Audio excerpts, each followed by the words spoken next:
আমি কখনো ঘের করার পক্ষে নই।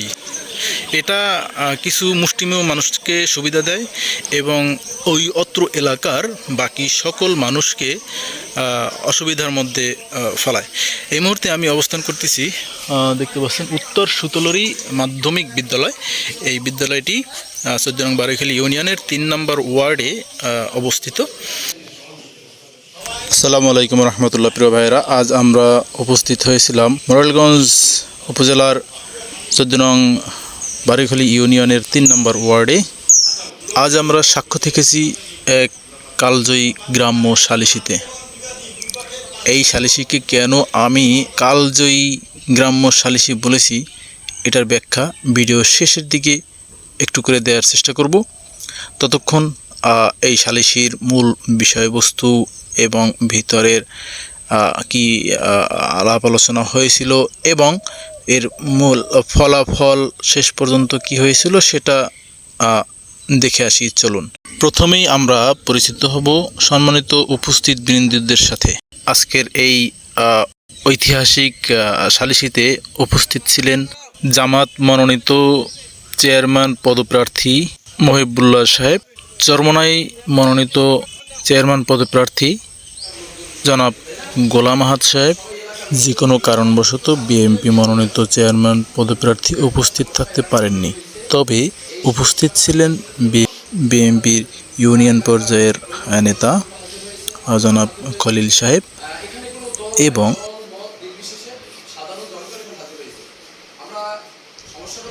এই সালিসির উপস্থিত সকল স্তরের মানুষের মতামতের ভিত্তিতে সভাপতি করা হয় একজন গ্রামের মুরব্বীকে। তাকে সভাপতি রেখে এখানের বাদী ও বিবাদী উভয়ের স্বাক্ষর গ্রহণ করা হয়। সেই সাথে উপস্থিত ছিলেন স্থানীয় সকল গ্রামবাসী, সম্মানিত সকল মুরব্বীগণ উপস্থিত ছিলেন। প্রথমেই শুভেচ্ছা বক্তব্য দেন মহিবুল্লাহ সাহেব। তিনি উপস্থিত সকলের উদ্দেশ্যে একটি শুভেচ্ছা বক্তব্য দেন। তারপরে বিএনপি নেতা খলিল সাহেব, তিনি সকলের উদ্দেশ্যে শুভেচ্ছা বক্তব্য দেন এবং কিভাবে এই সালিস পরিচালনা হবে সেই একটি দিক নির্দেশনা অনুযায়ী বাদীদের পক্ষ থেকে 5 জনকে নির্ধারণ করা হয় এবং বিবাদীর পক্ষ থেকে 5 জনকে নির্ধারণ করা হয়, যদিও তারা উপস্থিত ছিলেন মাত্র 2 জন। এরপরে শুরু হয় সালিসির মূল কার্যক্রম। সেখানে আমরা বাদীর পক্ষ থেকে একজন মুরব্বীর বক্তব্য শুনতে পারি। তিনি মূলত উপস্থাপন করেন এখানে কিছু লোক যারা এইখানে প্রায় 200 বিঘার উপরের একটি বিল, পাথার বলা হয়, আমরা কোলা বা মাঠ যেটাই চিনি বা জানি, সেটাতে সেই বিলে ঘের করার জন্য যে কয়েকজন মানুষ চাচ্ছিলেন, তাদের বিরুদ্ধে মূলত এই মুরব্বী চাচা গ্রামবাসীর পক্ষ হয়ে তিনি অভিযোগ উপস্থাপন করেন। তিনি সর্বোপরি এটা বোঝাতে সক্ষম হন যে এই গ্রামবাসী এই মাঠে, এই বিলে শুধুমাত্র ফসলের জমি হিসেবে রাখতে চান।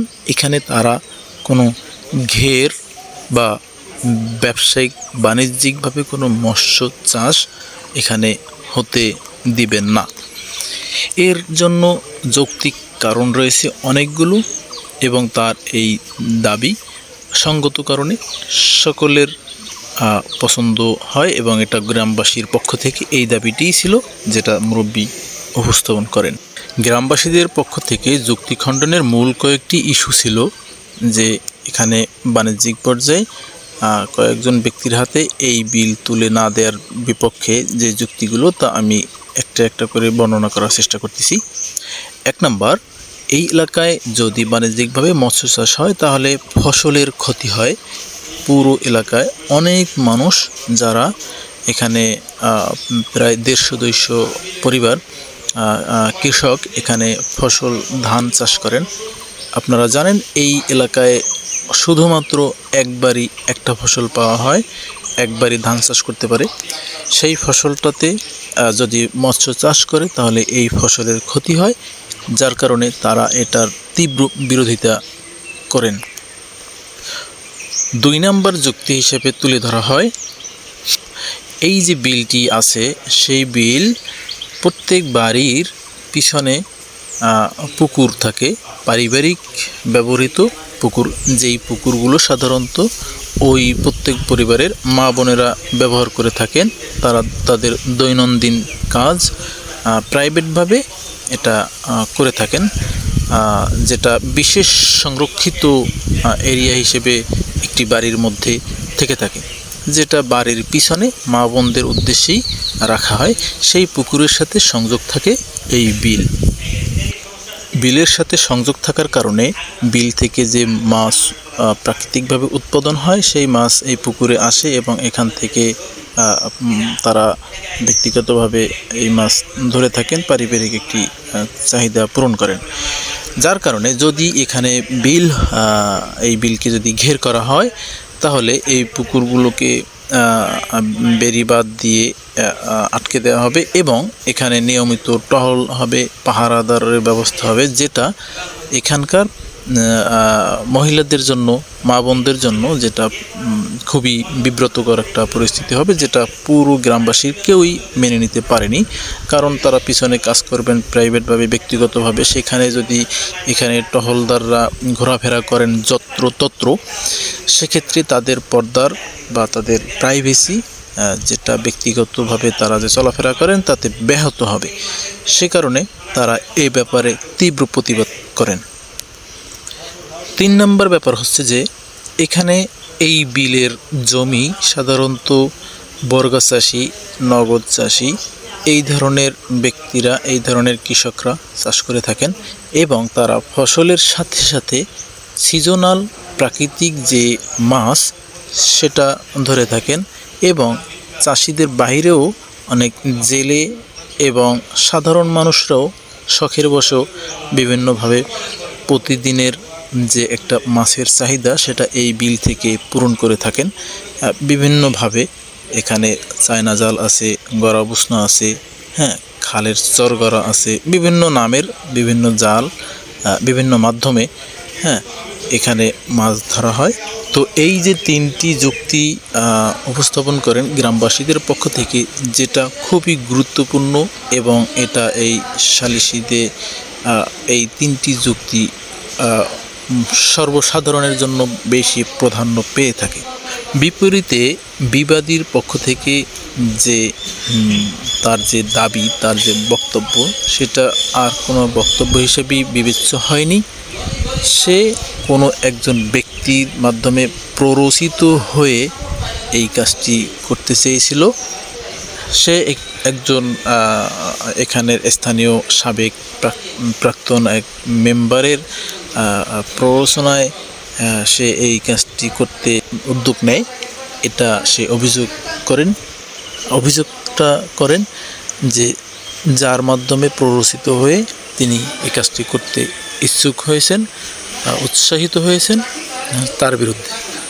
যদিও তার এই প্ররোচিত হওয়ার বা এই উৎসাহিত হওয়ার যে অভিযোগ তিনি দায়ের করেন সেটা উপস্থিত সকলের মধ্যে এটা ধোপে টেকেনি বলা চলে, মানে এটি গ্রহণযোগ্য হয়নি। সে যে ব্যক্তির নাম বলে এবং যে মেম্বারের বিরুদ্ধে, যে সাবেক মেম্বারের বিরুদ্ধে সে যার মাধ্যমে উৎসাহিত হয়েছে বলে অভিযোগ করেন,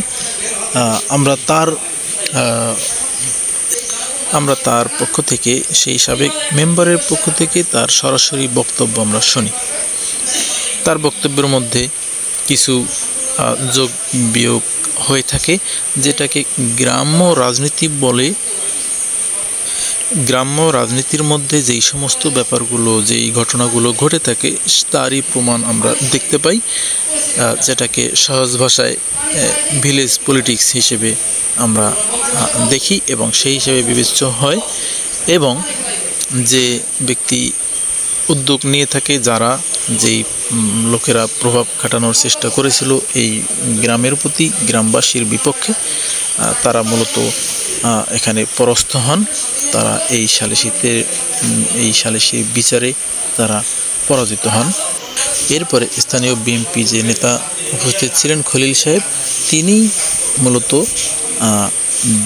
যে দুই ব্যক্তি গ্রামবাসীর বিরুদ্ধে এই কাজটি করতে চাচ্ছিল তার দায়িত্ব নেন এবং সে আর কখনো এই কাজটি করবেন না। এখানে এই গ্রামবাসীদের বিরুদ্ধে এখানে এই ঘের বা এই বাণিজ্যিক প্রক্রিয়া কার্যক্রম করার চেষ্টা করবেন না বলে তিনি দায়িত্ব নিয়ে এখানে কথা বলেন এবং তাদের দায়িত্বটা তিনি নেন। এবং কিছু লোকের বিরুদ্ধে যে দুষ্ট আচরণের অভিযোগ ওঠে, সেটারও দায়িত্ব তিনি নেন। সঙ্গত কারণে আমি কোনো ব্যক্তির নাম নিচ্ছি না।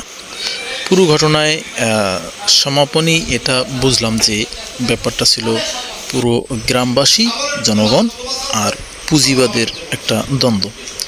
যে গুটি কয়েক লোক এই কাজটি করতে চাচ্ছিল তারাও আমাদের আপন লোক, এবং যেই জনগণ তারা তো আমাদের আরও বেশি আপন লোক। তো মূলত পুঁজিবাদ জিনিসটা এভাবেই তৈরি হয়। একটি গ্রামে সকল জনগণের সম্পদকে কোনোভাবে কোনো পর্যায়ে কুক্ষিগত করে এখানে তারা পুঁজিবাদ প্রতিষ্ঠিত করে থাকেন, যার বিরুদ্ধে আজ গ্রামবাসী একত্রিত হয়ে সংঘবদ্ধ হয়ে এটার প্রতিরোধ গড়ে তুলতে সক্ষম হয় এবং তারা বিজয় লাভ করে। জানি না তারা এই বিজয় কতদিন ধরে রাখতে পারবে। এবং সর্বশেষ আমি যেই কারণে এই ভিডিওটি আপনাদের সামনে উপস্থিত করলাম, সেটার উদ্দেশ্য হলো এই যে এটা একটি ঐতিহাসিক সালিসি বললাম এই কারণে যে এই ঘটনা সারা বাংলাদেশের বিভিন্ন জায়গায় এ ধরনের পুঁজিবাদ এবং জনগণের মধ্যে বিরোধ চলমান আছে। আমি এই গ্রামের যে লোকেরা একসাথে ঐক্যবদ্ধ হয়ে এই পুঁজিবাদের বিরুদ্ধে দাঁড়াতে সক্ষম হয়েছে এবং এটা নিবৃত করতে পেরেছে, আমি চাইব আপনারা যে যেখান থেকেই দেখতেছেন দেখেন, আপনারা এটাকে আপনাদের যদি এরকম কোনো পুঁজিবাদ এবং জনগণের বিরোধ থেকে থাকে তাহলে সেই সমস্ত জনগণের মধ্যে এই জিনিসটা প্রচার করবেন, তারা যাতে সংঘবদ্ধ হয়ে এরকমের কোনো পুঁজিবাদী কোনো কাজ থেকে তারাও যাতে মুক্তি পেতে পারে, একত্রিত হয়ে সংঘবদ্ধ হয়ে তারাও যাতে প্রতিরোধ গড়ে তুলতে পারে, এটা তাদের কাছেও এই কারণে পৌঁছে দেবেন। আমি এই একটি উদাহরণ হিসেবে এটিকে আপনাদের সামনে উপস্থিত করলাম। ধন্যবাদ সকলকে এতক্ষণ সাথে থাকার জন্য। আবারও সকলের প্রতি কৃতজ্ঞতা জ্ঞাপন করে শেষ করছি। আসসালামু আলাইকুম।